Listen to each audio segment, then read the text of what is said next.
such a vibe. Good evening, Mzansi. It's about that time again. TrendingSA is on your screens right here on S3. Now, we all know that every ruler needs loyal people by her side. I have the jester to my kingdom, my Blair. Hi, bud. Hi. Hi. And I, of course, have a very faithful hat. More flavor. Only here to serve. Only here to serve. Not me. And what's your name? I'm King Lute. This Wow, king. can I finish my love? Patong, in my own kingdom. Can I take my time? I'm King Lute, everybody. This is me jestering. Oh my gosh, you're All right, terrible. so our first guest this evening is an award-winning author, Masande Ntshanga.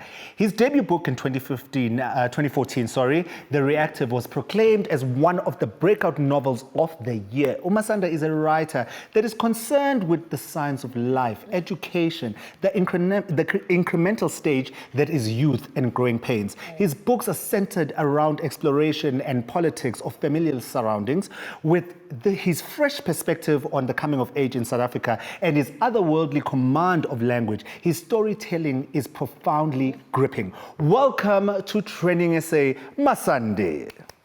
Woo! Thank you for that welcome, and thank you for having me. Thank you for taking time and being with us. We love it. Masande, your writing style is very distinctive. It speaks to the South African experience. When creating the worlds that we see in your books, the characters and the themes, what comes first? Usually, the book doesn't really come to life before I find my character. You know, it's always about finding who your character is and how they sound. Mm-hmm. And then through that, you know, you can work your way through the book. I might have, for example, subject matter. I might have an idea of the themes that I want. I might even have a premise, you know, but all of that at the end of the day is, it's infrastructural. It forms part of the vehicle, but the vehicle needs a driver. Yeah. And the driver is usually the character, you know, and whatever happens to be their problem or their, you know, paradox.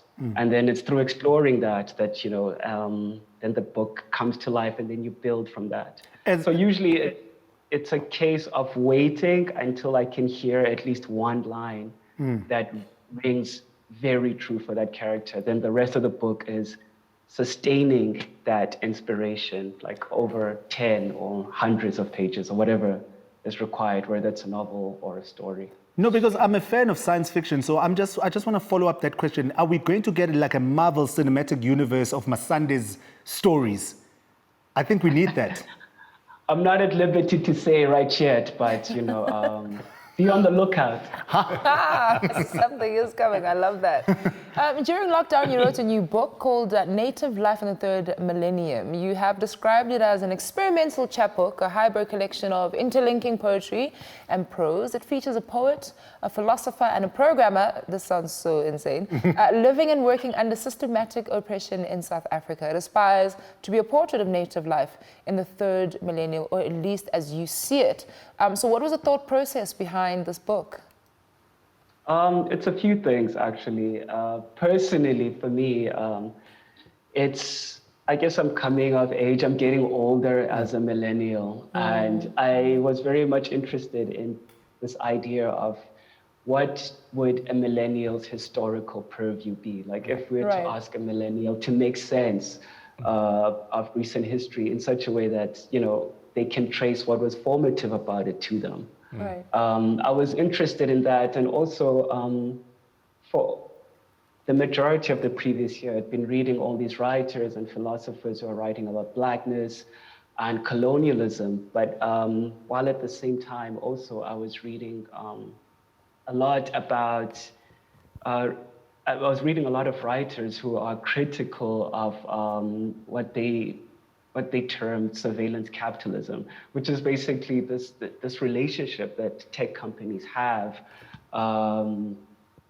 with an economic system that favors the few, you know, over the plenty. Right. And so this was my reading, and I remember I was walking back from the store at some point, and I had this image in my head, you know, this image that came into my head of an extremely quiet earth And that was followed by this phrase that I couldn't make sense of, which was quiet earth philosophy, which would, a year later show up again in this book, as the last section.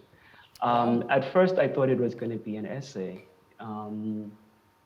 probably investigating, the impact of technological imperialism in South Africa, and also how far we'd come as far as existing in the society as someone Black. Sure. But it only really came together a year later. I had 3 commissions to do from, I had one from MIT Technology Review. They wanted a story. I had another one from an Italian academic journal. And I was also working with this guy in Berlin for an anthology based on this writer, Joe Bernard. So instead of doing all of those things separately, I just felt it was time to do my book, and I decided to take it on. Because also these deadlines were overlapping. So I just decided to just write it as this hybrid, this book that I wanted to do. So, doing you, which is critical, but also, I mean, just so many interesting themes that you've been exploring throughout. Now, let's talk about this book. I mean, this is your debut work on poetry and basically short story collection. So what themes are being explored in this particular body of work? Yeah, so like I mentioned in my previous response, it's really about exploring what it means to be a millennial in Africa, and where you fit, in terms of Blackness, and also historically within the colonial order, and also what our relationship with technology is. Right. So it's divided into 3 sections, even though it's one story really. Sure. And one section, is from the viewpoint of the poet. Right. I call my first character the poet, and he's building this poem, which he hopes is an expression, of his central paradoxes when it comes to native life, presently. And then in the middle of the book, there's the philosopher who's trying to, distill his own life experience into conclusions. And then at the end of the book, you have the programmer who's trying to translate native life into a video game. And All right. So, Oh, sorry. I just want to talk about some of your previous work because it's remarkably interesting. In Triangulum, you create a world between science fiction and the historical narrative. Where does science fiction and South African history meet? I'm really tempted to say that they meet with me. I think that's it. That's your answer. Fine. Thank you. That sums Let's everything move on. I want to talk about your characters in Triangulum. The narrator has no name. In the Reactive, we see Linda Nati, a young man troubled by drugs. So how do you honor the stories your characters tell through your penmanship? So one thing I'm really preoccupied with when I start on a project, in earnest, that is, when I've found the voice, the most important thing to me is to remain true to that initial inspiration. So I eventually get the first line down, after, basically at the end of my frustration. It's usually a process that's really aggravating of trying to write things that just don't ring true until you do find that line. And sometimes it's, you've written 100 pages and nothing works, but once you isolate that, and then you have enough radioactive material to then follow, So a book, in other words, for me, is more or less built line by line, following from the initial inspiration. Sure. So I honor them by tying myself to being honest to the character. Is this something that the character would say? Is this something they would do? Is it something they would think? Yeah. It's beautiful to see, and those boundaries are there to be broken to some extent. So let's bring worlds together and let's explore as much as possible through you, of course. Thank you so much for your time, and we certainly wish you all of the best.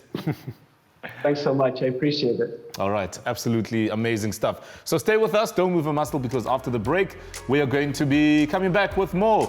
Boiketlo Lamula, a young matriculant, is heading to Antarctica. Listen, you have to hear more about this in just a moment.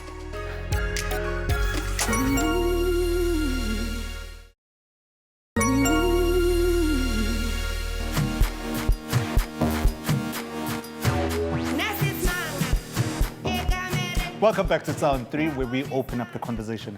Our next guest is an exceptional young woman. Her name is Boiketlo Lamula. The 17-year-old is one of the 5 matriculants who won the Matrics in Antarctica competition. The competition is the brainchild of pioneer explorer Riaan Mensah. It was open to every single matric student in South Africa, and only 5 were chosen from thousands of entries for an educational adventure of a lifetime. Welcome to TrendingSA, Boiketlo. Thank you. I mean, this is such a big deal, but let's take a step back. I mean, last year, you and 4 other matriculants won this opportunity to go to Antarctica with internationally recognized explorer Riaan Mensah.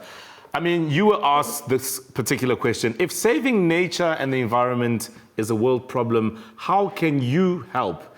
And what can you do in your own hometown, for example, in your own environments that you believe can have a positive impact and bring about change? And possibly Antarctica. What was your winning answer? So my winning answer was about a plant-based diet. It's an idea that I have. Yes. That is because I really love nature. And I think the only way to restore nature and to actually just fix nature again is to use nature. That is why I really believe in this idea that I have. Love it. So on the 20, okay, well done, my bloke, because you're already on a plant-based diet. Love it. So here's someone who's living your response. On the 27th of January, so you and other matriculants embarked on your 5-day journey. So tell us about this trip, the highlights, expectations, the fears, like how was the whole experience? So the whole experience was just an amazing experience. It's really difficult for me to choose highlights because the whole thing was just a huge highlight for me. From the flight itself on a cargo plane, which was extremely uncomfortable, but I really enjoyed that. And I don't think I'll ever be able to get on a plane like that again. And then stepping onto Antarctica, that was just mind-blowing. Looking over the horizon, seeing the blue ice, the beautiful white, blue sky, it was just really nice. I think one of my main highlights was the hikes that we had. It's not like any other hike that you'd have here in South Africa. I mean, the mountains are very different, very slippery and dangerous. So you needed to have the right gear. You needed to make sure you listen and walk in the right places. Another thing that I really enjoyed was the camp outs we had. I even took my violin with and I played it there on the ice. That was a really amazing experience. My fingers were frozen. I don't know how the violin survived, but it did survive. You know, the people that I went with were amazing people. The people that we met there, we stayed with the Russians. They just served us. They were very hospitable. It was just really nice. And then expectations. Before I went to Antarctica, I expected to get there and just see a lot of ice. Yeah. But I got there and got the shock of my life because there was so much rock. I really did not expect that from all types, all sizes, all shapes. I was really shocked. I also expected to get very freezing cold weather, but I got there, it was very warm. I even took off my jacket at some point, which I didn't think I would do. Wow. So that was quite surprising. It was during the summer season, so I guess that's why it was warm. And then fears. I don't think I had any fears. I think I had a subconscious fear of freezing because I was thinking of the cold weather. But then I got there, it was very warm. So besides that, I really didn't have any fears. Wow. So the whole trip was just really amazing. I love it. Ready to move to Antarctica? No, you're not. That's a lie. So this initiative is about bringing awareness to climate change. The trip was about conquering the icy terrain of Antarctica. Has the trip heightened your eco-awareness?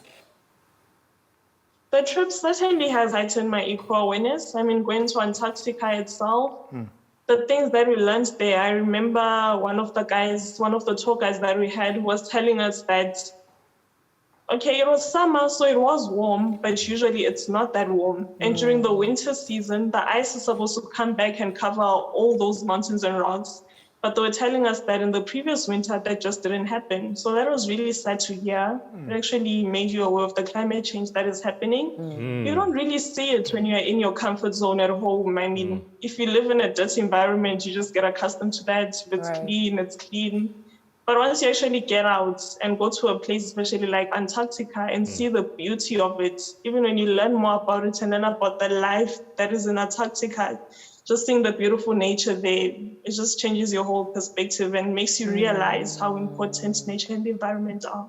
Totally, and just on that vein of, global warming, etc. I mean, as an eco-warrior yourself, and someone who's genuinely concerned about this issue, what do you think we're doing wrong as a country that we need to get right in turning the tide in this regard?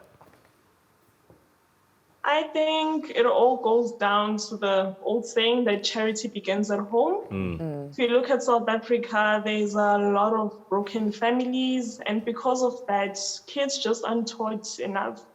I mean, school can only do so much, but even school doesn't really do that because our education system itself is bad. So if it would all begin at home, if parents could just make their children more aware of nature and the environment around them and actually make them appreciate it and just love it more, I think that would go a long way. Like a simple thing such as teaching your child to turn off the water, to not have the water on the whole time in the shower. I think that could really go a long way. If you look at our country, it's a very young country with lots of young people and just the continent itself. So if every child could be taught that, it would really make a huge difference. Well, you just spoke to the parent in me, so I'm definitely going to be making sure that when my girls grow up, they do the right thing. So what are you going to study next year? And has your career path changed since the trip? Or is it solidified in what you decided that you already wanted to study after matric? Well, this trip has solidified my career path a lot. I think it has been a huge stepping stone to helping me find my purpose. Nice. I would still love to study agriculture, specifically plant sciences or just anything in agriculture.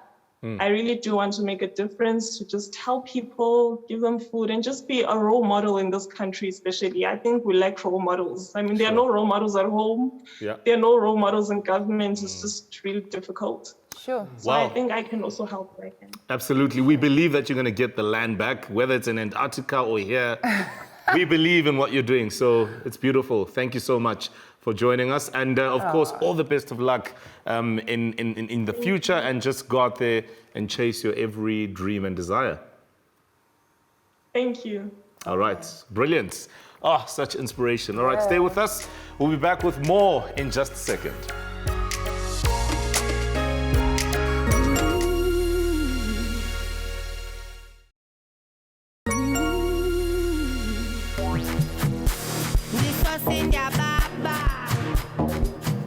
I love it so much. Welcome back. It's #ZA3. Mzansi needs solution-oriented entrepreneurs like our guests tonight to move the country forward. So whether you require fast, reliable internet for your business marketing or business funding, Vodacom Business is helping SMEs grow their business with their smart business solutions, taking businesses further together. With technology and humanity, we can go further together. Vodacom. Our guest tonight is the exceptional business owner, Lexi Scharrer. Lexi is the owner and founder of Tappa, a marketplace where small businesses in South Africa, mostly individuals doing it on their own, connect with their customers for free. Welcome to TrendingSA, Lexi. Hi, how are you guys? So great. So good to have you tonight. How are you? Fine, thanks. Good. Let's talk about the beginning. I mean, what inspired you to start this business, considering that you actually studied something different? I think you studied gender politics and economic history. So why this particular direction?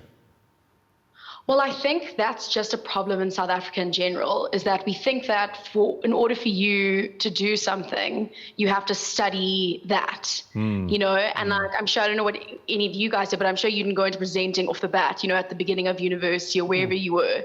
And I think that, you know, I always was a bit open-minded to it, and I was really lucky I had people around me that were, you know, that didn't say you have to do a BCom or you have to do medicine or you have to do science or you have to do maths in order for you to be like an entrepreneur, because some of the best entrepreneurs in this country are people that don't have degrees, and that's just so, you know, widespread. So, I mean, in the beginning, I never had doubt in myself that I wouldn't be able to, if I wanted to do something different, be able to. And really just one night at home, I was like, where do you go if you need something? Like a service provider. I mean, you've all been there. You need a plumber, you need a good handyman, you want to do, you know, renovations. You know, who do you go to? And I think that where we're from, it's all about by word of mouth, but that's just like so wrong. So you could have like the best people out there, but you might not be able to get to them because someone hasn't referred you to them. Like there must be an easier way in which we can democratize people connecting with service providers, regardless if they've used you or not, you know, because that's just, I mean, it's just, to me, it seemed ludicrous. So that's really where Tappa was born out of when I had the idea. And yeah, I mean, I had that in about December 2019 and worked on it solidly for a year and a bit, and then was able to launch it in the beginning of the year in Joburg. Lexi, by the way, we need you on radio. I'm listening to your voice, so soothing. We need you on radio. Lexi, tell us about your business. What are the mechanics behind it? How does it work for both the business owner and the consumer? So essentially, like a small business owner, what they'll do is they'll create a profile as a supplier. And what that lets them do is it lets them put a picture of themselves, really get into depth in their profile about what they're great at, you know. So let's say you are in construction, or you are, I don't know, like a gardener, and you're really good at, let's say, pruning, for example. Yeah. So like here on the, that's Seema, and that's Oscar. So just like the first one, Seema, she used to be a beautician, and in COVID, she obviously lost her job. And she is the most exceptional masseuse you've never in your life. People, like, she is unreal. And so what she has put on her profile is that beautician all around, but she's a really good masseuse. She comes to your house, she brings a bed, you know, she's unreal, she's so friendly, and she's put that all up. She's put pictures of her work, she's gotten her past clients to give her references. So when anyone's looking for a masseuse in Joburg, they can see the areas where Seema can work to, they can see what she's good at, they can see what people say about her. And as a customer, what's really nice about that is you can then actually go and message her past reviews and say, heard you've you've worked with Seema, is she great? Let me know about her. And yeah, on a supply side as well, a lot of what they can do is they can, obviously, other suppliers can have a look at them and see what they're doing, and then they're able to also engage with them. So it's really creating not just a marketplace, but like a holistic space where people are able to chat and get to know each other and really create connections in the service provision like space. So Lexi, the app is for free. So what is the business model behind it? So, I mean, this is what people keep on saying to me, because it's the first thing everyone says to me, and it's like the last thing that's actually on my mind. Right. Because I think it's one of those things that, like, if you focus on that first and foremost, it's never going to work. Right. And I'm not doing this to make, like, tons of money. And, I'm really just doing this because it's like a purpose of mine that, from what I studied at, I was also at UCT at like a really critical time, it was all about like, what are we going to do about job creation? What are we going to do about this and that? Yeah. And before I wanted to do this, I was actually really considering like going into government, or working in the NGO section. And, this came about on its own. And I was like, this actually gives me like purpose, this makes me feel alive. So it's not like I'm thinking of the business model as per yet, but I mean, I think the way in which we will go is definitely, I wouldn't want to take any money from any of the suppliers or consumers. It would rather be like an advertising business model, where obviously like companies would be able to advertise on your platform, but never from the actual suppliers or the customers, because that's just, beyond the point. Sure. Well, I think it's absolutely commendable, Lexi, and we need more people like you who are doing it for purpose, and everything else just sort of follows from that. So thank you so much for your time. We're wishing you all the very best with Tappa, and carry on connecting people in different ways. Thanks, guys. Have a look, please. We will. Absolutely. Definitely. Absolutely. All right, so while becoming an entrepreneur comes with its own sets of challenges, Vodacom wants to help you navigate this world, this business landscape, with tailored business solutions for SMEs, which are aimed at giving your business the edge, growth, and productivity it needs to remain competitive in this world of business. With technology and humanity, we can go further together. Vodacom. And with that said, it is a wrap right here on 3. Thank you very much for tuning in. Good night, South Africa. Till next time. The way you said it.